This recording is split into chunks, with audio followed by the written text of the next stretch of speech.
నార్మల్‌గా నేనైతే బయట పెరుగు కొనననమాట. చాలా రేర్ ఇంక తప్పనిసరిగా కొనాలి. ఏం కర్రీస్ లేవు, చేసే ఓపిక లేదు అన్నప్పుడు మాత్రమే బయట పెరుగు కొంటాననమాట. అలాంటి రోజే ఇది గూడా అనమాట. అలాంటి పరిస్థితిలోనే ఉన్నాం ఈరోజైతే. అందుకే ఇవాళ ఇంకా బయట నుంచి పెరుగు తీసుకొచ్చేసి మా పిల్లలిద్దరికీ కలిపిచ్చేసాను. ఒక పక్క తినేస్తున్నారు. కానీ మా హస్బెండ్ ఉత్తిని పెరుగన్నం తినాలంటే కొంచెం కష్టపడతాడు.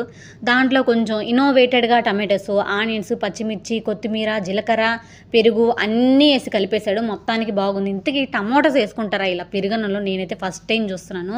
టేస్ట్ ఎలా ఉంటుందో ఏమోనని నాకైతే డౌట్. నేనైతే అస్సలు తిననని చెప్పాను. అన్నీ వేసాడు కానీ సాల్ట్ లాస్ట్‌కి మర్చిపోయాడు. చూసారా? సాల్ట్ అనేది మెయిన్ కదా మనకి. సాల్టే కదా టేస్ట్ ఇచ్చేది. ఇంకా నేనైతే గుర్తు చేశాననమాట సాల్ట్ ఏయలేదని చెప్పేసి. అందువల్ల సాల్ట్ ఏసాడు. ఇంకా మొత్తానికి కలిపి తినేసాడు.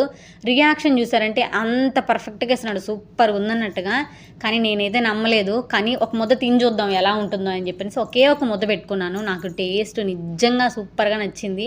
ఆ టొమాటో పచ్చి వాసన అలాగంతా ఏం అనిపియట్లేదనమాట. అన్ని వేసాం కాబట్టి కొత్తిమీర, ఆనియన్, జీలకర్ర అలాగే లెమన్ ఇన్ని వేసేసరికి అంతా బ్యాలెన్స్ అయిపోయి ఈవెన్‌గా అన్నీ ఒక మంచి టేస్ట్ అయితే వచ్చేసిందనమాట. సూపర్‌గా అనిపించింది కాంబినేషను.